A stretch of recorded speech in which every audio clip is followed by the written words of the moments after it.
Hi friends, ಎಲ್ಲರಿಗೂ ನಮಸ್ಕಾರ. ಈ ಒಂದು ವಿಡಿಯೋದಲ್ಲಿ ಉಚಿತ ಹೊಲಿಗೆ ಯಂತ್ರಕ್ಕೆ ಮೊಬೈಲ್ ಮುಖಾಂತರ ಯಾವ ರೀತಿ ಅರ್ಜಿಯನ್ನು ಸಲ್ಲಿಸೋದು, ಏನೆಲ್ಲ ದಾಖಲಾತಿಗಳು ಬೇಕು, ಕೊನೆಯ ದಿನಾಂಕ ಯಾವತ್ತು, ನಂತರ ಯಾವ ಕ್ಯಾಸ್ಟ್ ಅವರು ಅರ್ಜಿಯನ್ನು ಸಲ್ಲಿಸ್ಬೋದು, ನಿಮ್ಮ ಮೊಬೈಲ್ ಮುಖಾಂತರ ಯಾವ ರೀತಿ ಅರ್ಜಿಯನ್ನು ಸಲ್ಲಿಸೋದು ಅಂತೇಳ್ಬಿಟ್ಟು ಈ ಒಂದು ವಿಡಿಯೋದಲ್ಲಿ ಸಂಪೂರ್ಣವಾದ ಮಾಹಿತಿಯನ್ನು ಕೊಡ್ತೀನಿ ಸ್ನೇಹಿತರೆ. ಹಾಗಾಗಿ ಈ ವಿಡಿಯೋವನ್ನು ಪೂರ್ತಿಯಾಗಿ ನೋಡಿ. ಅದೇ ರೀತಿಯಾಗಿ ಯಾರೆಲ್ಲ ಇನ್ನೂ ನಮ್ಮ ಯೂಟ್ಯೂಬ್ ಚಾನಲ್ಗೆ ಸಬ್ಸ್ಕ್ರೈಬ್ ಮಾಡ್ಕೊಂಡಿಲ್ವ ಅಂತವರು ಈ ಕೂಡಲೇ ಸಬ್ಸ್ಕ್ರೈಬ್ ಮಾಡ್ಕೊಳ್ಳಿ ಸ್ನೇಹಿತರೆ. ಇನ್ನು ಮೊದಲಿಗೆ ಅರ್ಜಿ ಸಲ್ಲಿಸಬೇಕಾದ್ರೆ ನಿಮ್ಮ ಹತ್ರ ಏನೆಲ್ಲ ದಾಖಲಾತಿಗಳು ಇರಬೇಕಪ್ಪ ಅಂತಂದರೆ ರೇಷನ್ ಕಾರ್ಡ್ ಇರಬೇಕಾಗುತ್ತೆ, ಆಧಾರ್ ಕಾರ್ಡ್ ಇರಬೇಕಾಗುತ್ತೆ, ಕ್ಯಾಸ್ಟ್ ಇನ್ಕಮ್ ಇರಬೇಕಾಗುತ್ತೆ, ನಂತರ ಟೈಲರಿಂಗ್ ಸರ್ಟಿಫಿಕೇಟ್ ಇರಬೇಕಾಗುತ್ತೆ ಸ್ನೇಹಿತರೆ. ಒಂದು ವೇಳೆ ಟೈಲರಿಂಗ್ ಸರ್ಟಿಫಿಕೇಟ್ ಇಲ್ಲ ಅಂತಂದರೆ ನಿಮಗೆ ಇಲ್ಲಿ ನನ್ನ ನಂಬರ್ ಕಾಣಿಸ್ತಾ ಇದೆ ನೋಡಿ ಸ್ನೇಹಿತರೆ. ಈ ನಂಬರ್ಗೆ ನಿಮ್ಮ ಆಧಾರ್ ಕಾರ್ಡು, ಇಮೇಲ್ ಐಡಿಯನ್ನು ಕಳಿಸಿ ಸ್ನೇಹಿತರೆ. ಕಾಲ್ ಮಾಡಿ ನಾನು ನಿಮಗೆ ಇದ್ರ ಬಗ್ಗೆ ಮಾಹಿತಿಯನ್ನು ಕೊಡ್ತೀನಿ, ಸರ್ಟಿಫಿಕೇಟ್ ಎಷ್ಟಾಗುತ್ತೆ ಏನು ಅಂತ ಹೇಳ್ಬಿಟ್ಟು. ಸೊ ಸರ್ಟಿಫಿಕೇಟ್ ಬೇಕಾಗಿರ್ತಕ್ಕಂಥವ್ರು ಈ ನಂಬರ್ಗೆ ವಾಟ್ಸಪ್ ಮಾಡಿ ಸ್ನೇಹಿತರೆ. ಸೊ ಇನ್ನು ಯಾವ ರೀತಿ ಅರ್ಜಿಯನ್ನು ಸಲ್ಲಿಸೋದಪ್ಪ ಅಂತ ಅಂದರೆ, ನಮ್ಮ ಮೊಬೈಲಲ್ಲಿ ಯಾವುದಾದ್ರೂ ಒಂದು ಬ್ರೌಸರನ್ನು ಓಪನ್ ಮಾಡಿಕೊಂಡು ಸರ್ಚ್ ಬಾಕ್ಸಲ್ಲಿ ಸೇವಾ ಸಿಂಧು 1 ಅಂತ ಹೇಳ್ಬಿಟ್ಟು ಅಥವಾ ಸೇವಾ ಸಿಂಧು ಲಾಗಿನ್ ಅಂತ ಟೈಪ್ ಮಾಡಿದ್ರೆ ಈ ರೀತಿಯಾಗಿ ಬರುತ್ತೆ. ಇಲ್ಲಿ ಸೇವಾ ಸಿಂಧು 1 ಅಂತ ಇದೆ ನೋಡಿ, ಅದ್ರ ಮೇಲೆ ಕ್ಲಿಕ್ ಮಾಡಿ. ಅದ್ರ ಮೇಲೆ ಕ್ಲಿಕ್ ಮಾಡಿದ್ರೆ ಈ ರೀತಿಯಾಗಿ ಬರುತ್ತೆ. ಮೊದಲು ನೀವು ರಿಜಿಸ್ಟರ್ ಮಾಡ್ಕೋಬೇಕಾಗುತ್ತೆ ಸ್ನೇಹಿತರೆ.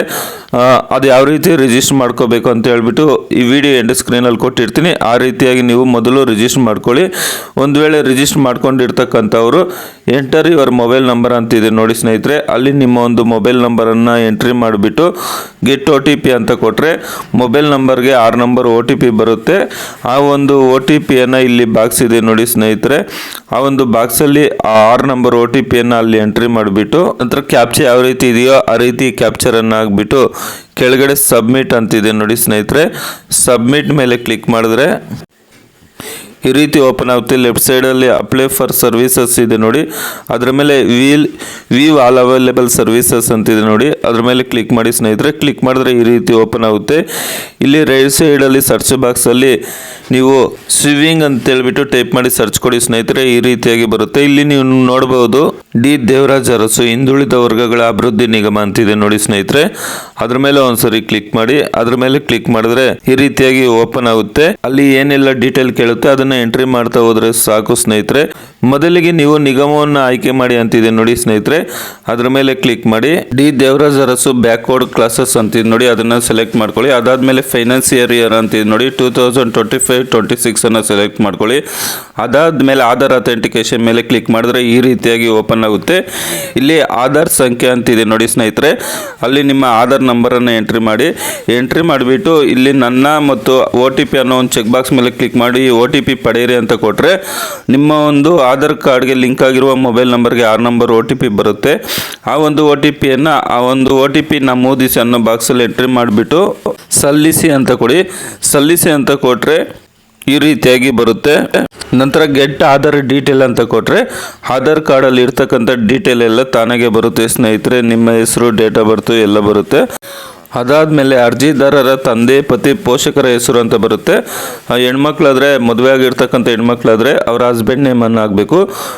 ಬೇರೆಯವರಾದರೆ ಅವರ ತಂದೆ ಹೆಸರನ್ನು ಹಾಕಬೇಕಾಗುತ್ತೆ. ಅದಾದಮೇಲೆ ಲಿಂಗ ಅಂತಿದೆ ನೋಡಿ, ಪುರುಷ ಅಂತೇಳ್ಬಿಟ್ಟು ತಾನಾಗೆ ಬಂದಿರುತ್ತೆ. ಹೆಣ್ಮಕ್ಳು ನಂತರ ಪುರುಷರು ಮಂಗಳಮುಖಿರ ಅರ್ಜಿನ ಸಲ್ಲಿಸ್ಬೋದು. ಅದಾದಮೇಲೆ ಧರ್ಮ ಅಂತಿದೆ ನೋಡಿ, ನಿಮ್ಮ ಕ್ಯಾಸ್ಟನ್ನು ಸೆಲೆಕ್ಟ್ ಮಾಡ್ಕೊಳ್ಳಿ. ನಂತರ ಮೊಬೈಲ್ ಸಂಖ್ಯೆ ಹತ್ರ ನಿಮ್ಮ ಒಂದು ಮೊಬೈಲ್ ನಂಬರನ್ನು ಹಾಕಿ. ರೇಷನ್ ಕಾರ್ಡ್ ನಂಬರ್ ಅದೇ ಬಂದಿರುತ್ತೆ. ಅದಾದಮೇಲೆ ಜಾತಿ ಪ್ರಮಾಣ ಪತ್ರ ಸಂಖ್ಯೆ ಅಂತಿದೆ ನೋಡಿ, ಅಲ್ಲಿ ನಿಮ್ಮ ಒಂದು ಕ್ಯಾಸ್ಟ್ ಸರ್ಟಿಫಿಕೇಟ್ ನಂಬರನ್ನು ಹಾಕಿ. ವಾರ್ಷಿಕ ಆದಾಯ ಅಂತಿದೆ ನೋಡಿ, ರೂರಲ್ ಆದರೆ 98,000 ಒಳಗಡೆ ಇರಬೇಕು. ಅರ್ಬನ್ ಪ್ರದೇಶದಲ್ಲಾದರೆ 1,20,000 ರೂಪಾಯಿ ಒಳಗಡೆ ಇರಬೇಕು. ನಂತರ ಆದಾಯ ಪ್ರಮಾಣ ಪತ್ರ ಅಂತಿದೆ ನೋಡಿ, ನಿಮ್ಮ ಒಂದು ಇನ್ಕಮ್ ಸರ್ಟಿಫಿಕೇಟ್ ನಂಬರನ್ನು ಹಾಕಬೇಕಾಗುತ್ತೆ. ಹಾಕಿದ್ರೆ ಆದಾಯ ಪ್ರಮಾಣ ಪತ್ರದಲ್ಲಿ ಇರುವಂತೆ ಹೆಸರೆಲ್ಲ ಬರುತ್ತೆ, ಇನ್ಕಮ್ ಎಲ್ಲ ತಾನಾಗೆ ಬರುತ್ತೆ. ನಂತರ ಜಾತಿ ವರ್ಗ ಅಂತಿದೆ ನೋಡಿ ಸ್ನೇಹಿತರೆ, ಅಲ್ಲಿ ನಿಮ್ಮ ಕ್ಯಾಸ್ಟನ್ನು ಸೆಲೆಕ್ಟ್ ಮಾಡ್ಕೊಳ್ಳಿ. ಯಾವ ಕ್ಯಾಸ್ಟ್ ಅವರು ಅರ್ಜಿಯನ್ನು ಸಲ್ಲಿಸ್ಬೋದಪ್ಪ ಅಂತ ಅಂದರೆ ಪ್ರವರ್ಗ 1, 2A, 3A, 3B ಕ್ಯಾಸ್ಟ್ ಅವ್ರು ಮಾತ್ರ ಅರ್ಜಿಯನ್ನು ಸಲ್ಲಿಸ್ಬೋದು. ಅರ್ಜಿದಾರರ ಅಥವಾ ಕುಟುಂಬದ ಸದಸ್ಯರು ಸರ್ಕಾರಿ ಅರೆ ಸರ್ಕಾರಿ ಉದ್ಯೋಗದಲ್ಲಿರುವವರೇ ಅಂತ ಕೇಳುತ್ತೆ. ನೋ ಅಂತ ಕೊಡಿ. ಎಸ್ ಅಂತ ಕೊಟ್ಟರೆ ಅದು ತಗೊಳ್ಳೋದಿಲ್ಲ. ನಿಮ್ಮ ಮನೆಯಲ್ಲಿ ಯಾರಾದರೂ ಗೌರ್ಮೆಂಟ್ ಕೆಲಸದವ್ರು ಇದ್ದರೆ ಅರ್ಜಿ ಸಲ್ಲಿಸೋದಕ್ಕೆ ಆಗೋದಿಲ್ಲ ಸ್ನೇಹಿತರೆ. ಅದಾದಮೇಲೆ ವಿಕಲಚೇತನ ಅಂತ ನೋಡಿ. ಎಸ್ ಇದ್ರೆ ಎಸ್ ಅಂತ ಕೊಟ್ಟು ನಿಮ್ಮ UDID ಕಾರ್ಡ್ ನಂಬರನ್ನು ಹಾಕಬೇಕಾಗುತ್ತೆ. ನೋ ಇದ್ರೆ ನೋ ಅಂತ ಕೊಡಿ. ವೈವಾಹಿಕ ಸ್ಥಿತಿ ಅಂತ ಇದೆ. ಮ್ಯಾರಿಡ್ ಆದರೆ ಮ್ಯಾರಿಡ್, ಅನ್ಮ್ಯಾರಿಡ್ ಆದರೆ ಅನ್ಮ್ಯಾರಿಡನ್ನು ಸೆಲೆಕ್ಟ್ ಮಾಡ್ಕೊಳ್ಳಿ. ನಂತರ COVID-19 ನಿಮ್ಮ ಸಂಗಾತಿ ಸಾವನ್ನಪ್ಪಿದ್ದಾರೆ ಅಂತ ಕೊಡಿ. ಎಸ್ ಇದ್ರೆ ಎಸ್, ನೋ ಇದ್ರೆ ನೋ ಅಂತ ಕೊಡಿ. ನೀವು ತರಬೇತಿ ಪ್ರಮಾಣ ಪತ್ರ ಹೊಂದಿದ್ದೀರಾ ಅಂತ ಕೇಳುತ್ತೆ. ಎಸ್ ಅಂತ ಕೊಡಿ. ಎಸ್ ಅಂತ ಕೊಟ್ಟರೆ ಮಾತ್ರ ಅಪ್ಲಿಕೇಶನ್ ಮೂವ್ ಆಗುತ್ತೆ. ನಂತರ ಪರಿಷ್ಕೃತ ಮಹಿಳೆಯರು ಅಂತ ಕೇಳುತ್ತೆ. ಎಸ್ ಇದ್ರೆ ಎಸ್, ನೋ ಇದ್ರೆ ನೋ ಅಂತ ಕೊಡಿ. ನಂತರ ನೀವು HIV ಪೀಡಿತರ ಅಂತ ಕೇಳುತ್ತೆ. ಎಸ್ ಇದ್ರೆ ಎಸ್, ನೋ ಇದ್ರೆ ನೋ ಅಂತ ಕೊಡಿ. ಸ್ಥಳೀಯತೆ ಕೇಳುತ್ತೆ. ರೂರಲ್ ಅರ್ಬನ್ ಕೇಳುತ್ತೆ. ನೀವು ಯಾವುದಿದ್ರೆ ಅದನ್ನು ಸೆಲೆಕ್ಟ್ ಮಾಡ್ಕೊಳ್ಳಿ. ಹಳ್ಳಿಯಲ್ಲಿ ಇರ್ತಕ್ಕಂಥವ್ರು ರೂರಲ್ ಅಂತ ಕೊಡಿ ಸ್ನೇಹಿತರೆ. ಡಿಸ್ಟಿಕ್ ಟೌನಲ್ಲಿ ಇರ್ತಕ್ಕಂಥವ್ರು ಅರ್ಬನ್ ಅಂತ ಕೊಡಿ. ಜಿಲ್ಲೆಯನ್ನು ಸೆಲೆಕ್ಟ್ ಮಾಡ್ಕೊಳ್ಳಿ. ತಾಲೂಕನ್ನು ಸೆಲೆಕ್ಟ್ ಮಾಡ್ಕೊಳ್ಳಿ. ವಿಧಾನಸಭಾ ಕ್ಷೇತ್ರದ ಹೆಸರನ್ನು ಸೆಲೆಕ್ಟ್ ಮಾಡ್ಕೊಳ್ಳಿ. ನಂತರ ನಿಮ್ಮ ಗ್ರಾಮದ ಹೆಸರನ್ನು ಟೈಪ್ ಮಾಡಬೇಕಾಗುತ್ತೆ. ಅದಾದಮೇಲೆ ಹೋಬಳಿ ಅಂತಿದೆ ನೋಡಿ. ನೀವು ರೂರಲನ್ನು ಸೆಲೆಕ್ಟ್ ಮಾಡ್ಕೊಂಡಿರ್ತಕ್ಕಂಥ ಕಾರಣದಿಂದ ನಿಮ್ಮ ಹೋಬಳಿ ಯಾವ್ದು ಬರುತ್ತೋ ಅದನ್ನು ಎಂಟ್ರಿ ಮಾಡಿ. ನಂತರ ವಿಳಾಸ ಹತ್ರ ನಿಮ್ಮ ಆಧಾರ್ ಕಾರ್ಡಲ್ಲಿ ಯಾವ ರೀತಿ ಡೀಟೇಲ್ ಇರುತ್ತೋ ಆ ರೀತಿಯಾಗಿ ನಿಮ್ಮ ಫುಲ್ ಅಡ್ರೆಸ್ಸನ್ನು ಎಂಟ್ರಿ ಮಾಡಿ. ಪಿನ್ ಕೋಡ್ ಸಮೇತ ಅಡ್ರೆಸ್ಸನ್ನು ಎಂಟ್ರಿ ಮಾಡಿದ ಮೇಲೆ ಸ್ವಲ್ಪ ಸ್ಕ್ರಾಲ್ ಡೌನ್ ಮಾಡ್ಕೊಳ್ಳಿ. ಐ ಅಗ್ರಿ ಅನ್ನೋ ಬಾಕ್ಸ್ ಮೇಲೆ ಕ್ಲಿಕ್ ಮಾಡಿಬಿಟ್ಟು ಅಲ್ಲಿ ಕ್ಯಾಪ್ಚರ್ ಯಾವ ರೀತಿ ಇದೆಯೋ ಅದೇ ರೀತಿಯಾಗಿ ಕ್ಯಾಪ್ಚರನ್ನು ಹಾಕಿ ಸಬ್ಮಿಟ್ ಮಾಡಿ ಸ್ನೇಹಿತರೆ. ಸಬ್ಮಿಟ್ ಮಾಡಿದ್ರೆ ಈ ರೀತಿಯಾಗಿ ಕೆಲವು ಸೆಕೆಂಡ್ ಲೋಡಿಂಗ್ ತಗೊಳುತ್ತೆ. ಲೋಡಿಂಗ್ ತಗೊಂಡು ಈ ರೀತಿಯಾಗಿ ನಿಮ್ಮ ಅಪ್ಲಿಕೇಶನ್ ಫುಲ್ ಡೀಟೇಲ್ ಎಲ್ಲ ಬರುತ್ತೆ ಸ್ನೇಹಿತರೆ. ಸೊ ಅದಾದಮೇಲೆ ಒಂದ್ಸರಿ ಎಲ್ಲ ಕರೆಕ್ಟಾಗಿ ನೋಡಿಕೊಂಡು ಅಟ್ಯಾಚ್ ಅನೆಕ್ಸರಿ ಅನ್ನೋದ್ರ ಮೇಲೆ ಕ್ಲಿಕ್ ಮಾಡಿ ಸ್ನೇಹಿತರೆ. ಅಟ್ಯಾಚ್ ಅನೆಕ್ಸರಿ ಅನ್ನೋದ್ರ ಮೇಲೆ ಕ್ಲಿಕ್ ಮಾಡಿದ್ರೆ ಟೈಲರಿಂಗ್ ಸರ್ಟಿಫಿಕೇಟನ್ನು ಕೇಳುತ್ತೆ. ಟೈಲರಿಂಗ್ ಸರ್ಟಿಫಿಕೇಟು ನೀವು ಅಪ್ಲೋಡ್ ಮಾಡಬೇಕಾಗುತ್ತೆ ಸ್ನೇಹಿತರೆ. ನಿಮ್ಮ ಹತ್ರ ಟೈಲರಿಂಗ್ ಸರ್ಟಿಫಿಕೇಟ್ ಇಲ್ಲ ಅಂತ ಅಂದರೆ ಇಲ್ಲಿ ನನ್ನ ನಂಬರ್ ಕಾಣ್ತಾ ಇದೆ ನೋಡಿ ಸ್ನೇಹಿತರೆ. ಈ ಒಂದು ನಂಬರ್ಗೆ ನಿಮ್ಮ ಆಧಾರ್ ಕಾರ್ಡು, ಇಮೇಲ್ ID ಕಳಿಸಿ ಸ್ನೇಹಿತರೆ. ನಾನು ನಿಮಗೆ ಟೈಲರಿಂಗ್ ಸರ್ಟಿಫಿಕೇಟ್ ಮಾಡಿಕೊಡ್ತೀನಿ. ಏನಂದರೆ ಸ್ವಲ್ಪ ಅಮೌಂಟ್ ಆಗುತ್ತೆ ಸ್ನೇಹಿತರೆ. ಸೊ ಈ ಒಂದು ಸರ್ಟಿಫಿಕೇಟ್ ಬೇರೆ ಎಲ್ಲದಕ್ಕೂ ಯೂಸ್ ಆಗುತ್ತೆ, ಬರೀ ಇದಕ್ಕೆಲ್ಲ ಬೇರೆ ಎಲ್ಲದಕ್ಕೂ ಯೂಸ್ ಆಗುತ್ತೆ ಸ್ನೇಹಿತರೆ. ಇಷ್ಟಾದಮೇಲೆ ಸೇವ್ ಅನೆಕ್ಸರಿ ಅಂತ ಕೊಟ್ಟರೆ ಈ ರೀತಿಯಾಗಿ ಬರುತ್ತೆ. ನಂತರ ಸಬ್ಮಿಟ್ ಅಂತ ಕೊಟ್ಟರೆ ಸ್ನೇಹಿತರೆ ನಿಮ್ಮ ಒಂದು ಅಪ್ಲಿಕೇಶನ್ನು ಫೈನಲ್ ಸಬ್ಮಿಟ್ ಆಗುತ್ತೆ.